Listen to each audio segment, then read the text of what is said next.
Guia Bíblico para a Libertação. Como acessar o poder sobrenatural e a autoridade de Deus para derrotar o diabo. Randy Clark. Pós-fácil. Desejo terminar este livro sobre o ministério de libertação, pedindo que você volte a concentrar-se em Jesus, o nosso libertador. Satanás e seus demônios sabem exatamente quem é Jesus e nós precisamos saber também. Nascidos como Deus em forma humana e tendo vindo a um mundo que imaginava e exigia um rei terreno, um rei para governar a todos, Jesus veio como o nosso Rei Celestial, trazendo com ele o céu à terra. Este livro, da mesma forma que a maioria dos livros sobre o ministério de libertação, concentrou-se grandemente no entendimento a respeito de Satanás.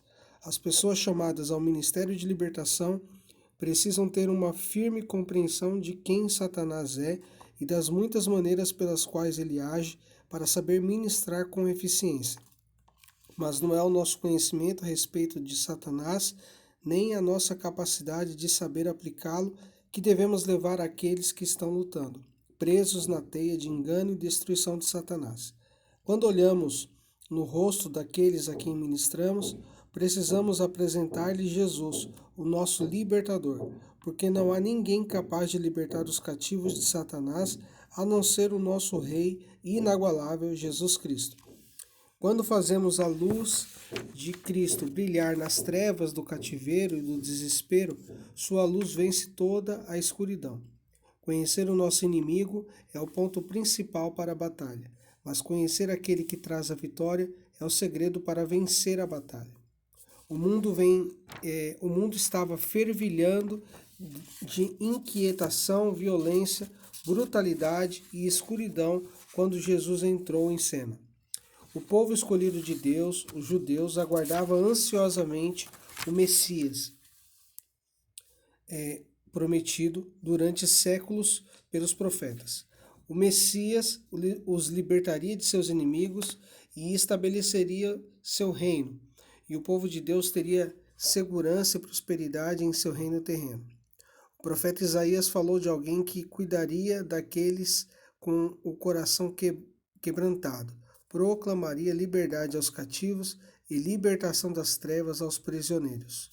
Suas palavras ressoaram entre o povo judeu que havia lutado durante gerações sob o jugo do cativeiro e da opressão. O povo não entendeu que Isaías estava profetizando a chegada de um rei celestial cujo reinado no céu mudaria a terra. Na época do nascimento de Jesus, o povo judeu vivia sob o domínio do Império Romano, governado por Herodes o Grande, um homem cruel, desumano e braço direito de Augusto César, cuja brutalidade não tinha limites. As execuções eram comuns e numerosas em seu governo, e até a esposa de Herodes foi condenada à morte por ordem dele, assim como os 2 de seus filhos. A vida humana tinha pouco valor. O sacrifício humano era raro, mas continuava a ser praticado esporadicamente com finalidades espirituais. As competições entre gladiadores atraíam milhares de pessoas. Todos os aspectos da vida dos judeus foram impactados pelo governo romano. Lutando com todas as forças para continuar a ser o povo de Deus, a oposição nacionalista judaica adquiriu várias formas.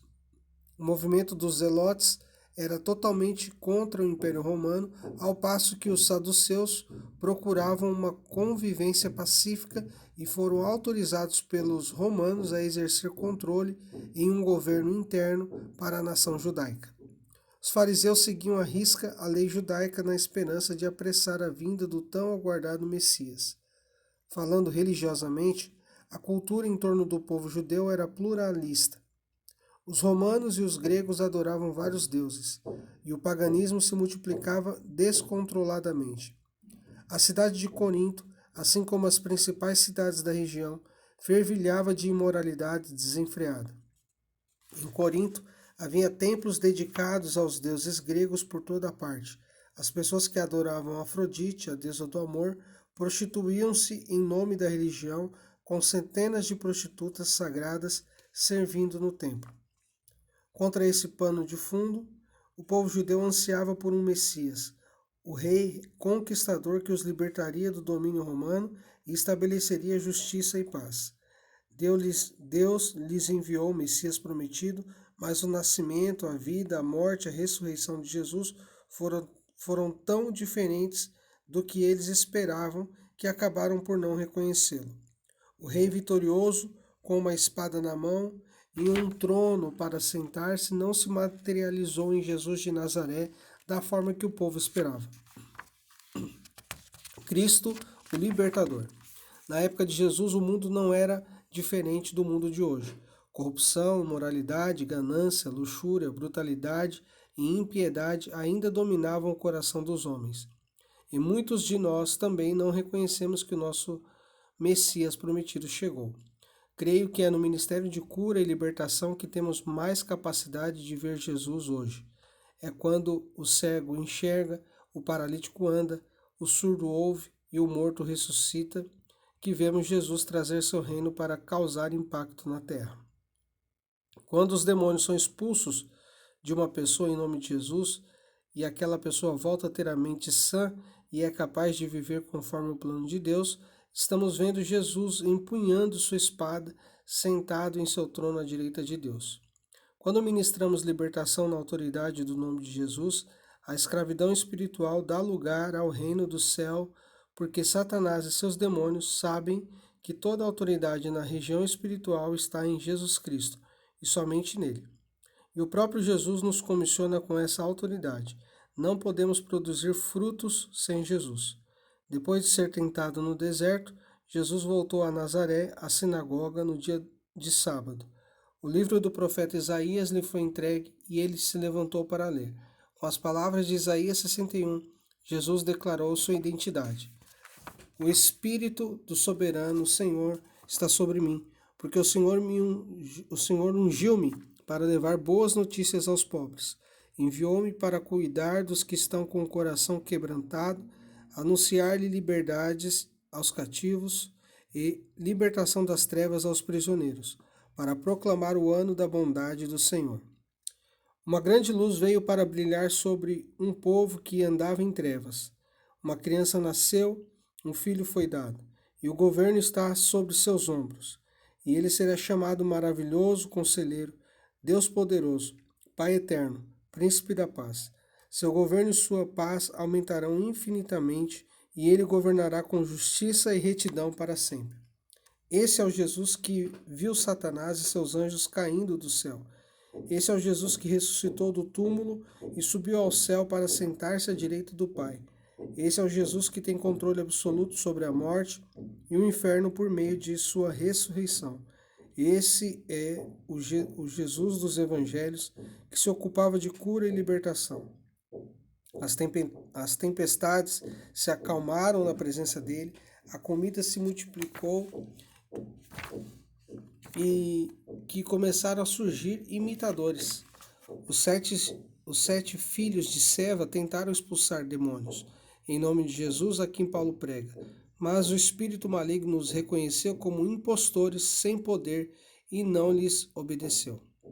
Como crentes em Jesus Cristo e ministros do Evangelho, não somos impostores, somos amados de Deus, e Ele nos deu seu Filho para que ninguém perecesse.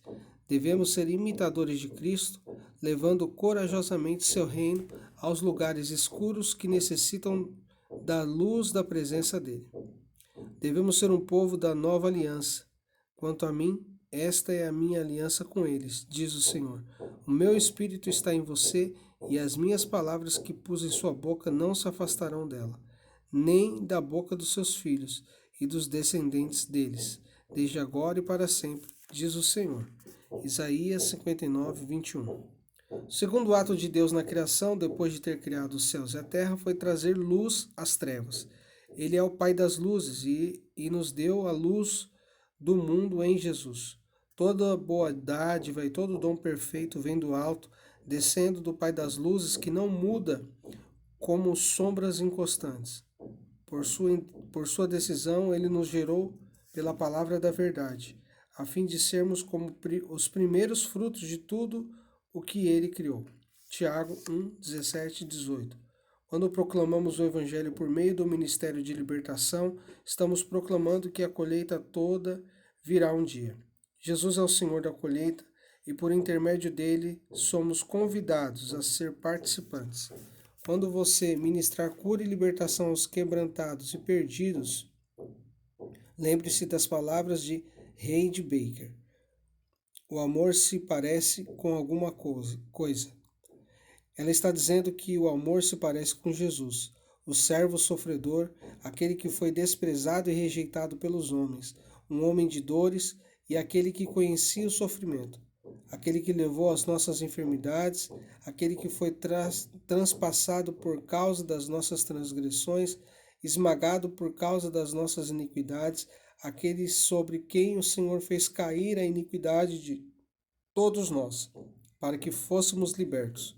Seu amor não se alegra com o mal, mas sempre se regozija com a verdade. Sempre protege, sempre confia, sempre espera, sempre persevera. Esse é o nosso mandato para o ministério de libertação, não para o ministério do Evangelho todo, até Jesus voltar.